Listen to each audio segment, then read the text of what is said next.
Pessoal, dando continuidade aqui ao tema da nossa aula, é importante comentar que na prática é quase impossível distinguir a ocorrência de interação alélica dominante sobre dominante. Por quê? Vamos ver aqui por que isso acontece. A média da geração F1 é diferente da média dos pais. Tanto na interação de dominância quanto na sobredominância, a média da geração F1 é diferente da média dos pais. Isso é um ponto semelhante entre esses dois tipos de interação. A gente pode ver aqui, ó. Se você olhar aqui para o caso da interação dominante, né? Olha aqui a, a média da F1 aqui, ó. A F1 tem média 120. Qual que é a média dos genitores? 120 mais 140. Opa, 120 mais 20, 140 dividido por 2,70. Então a média, quando se considera a interação dominante, ela é diferente da média dos genitores. Vamos ver aqui no caso da sobredominante, ó. A média da F1 também é diferente da média dos genitores. Então isso é um ponto que dificulta, né, determinar na prática se a interação é de dominância ou de sobredominância. Outro ponto, a descendência de qualquer indivíduo heterozigótico, via de regra, apresenta média inferior ao próprio indivíduo.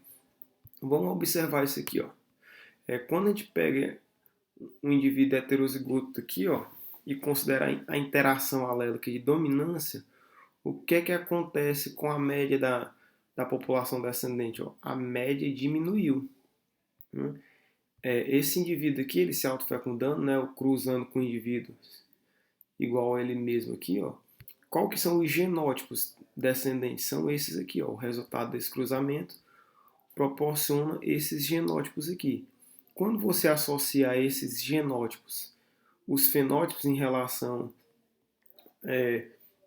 o que cada loco contribui, né, que a gente já viu aqui, ó, considerando a interação dominante, nós temos aqui as contribuições.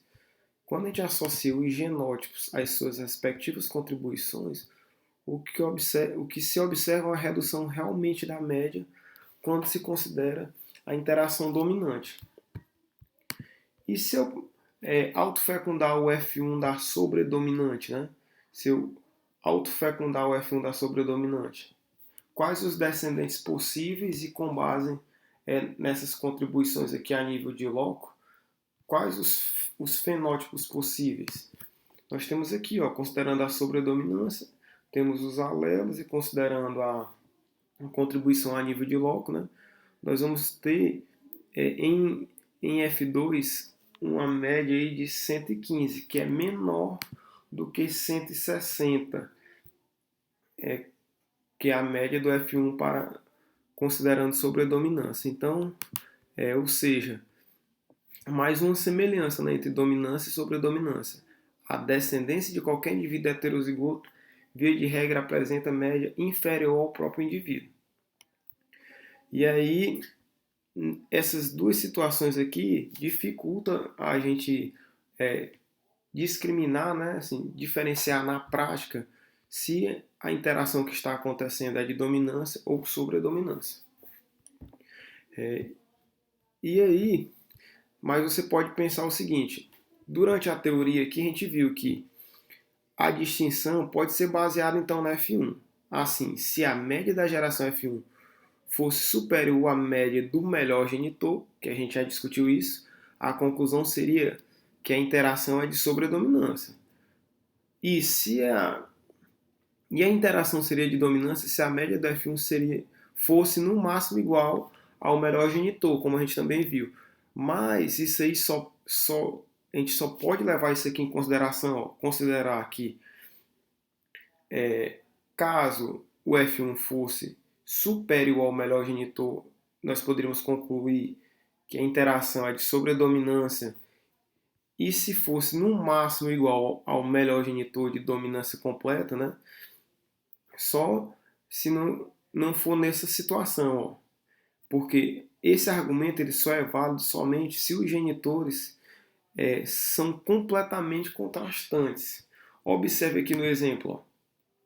Esse fenótipo aqui ele está sendo construído considerando esse tipo de contribuição, tanto sendo azão, azão, quanto azão, azinho, vai ser 60. Então, essa contribuição aqui é, é uma contribuição quando se leva em consideração a dominância, né? E aí, se nós construirmos esses fenótipos com base nessa contribuição e observarmos aqui o F1, o que é que acontece? Esse F1 é superior à média do melhor pai. Então, com base nessa média aqui, nós iríamos concluir que a interação seria de dominância. Opa, a interação seria de sobredominância. Por quê? Porque essa média é superior à média do melhor pai. No entanto, a gente viu aqui que a contribuição era a nível de loco e também considerando a interação do tipo dominante.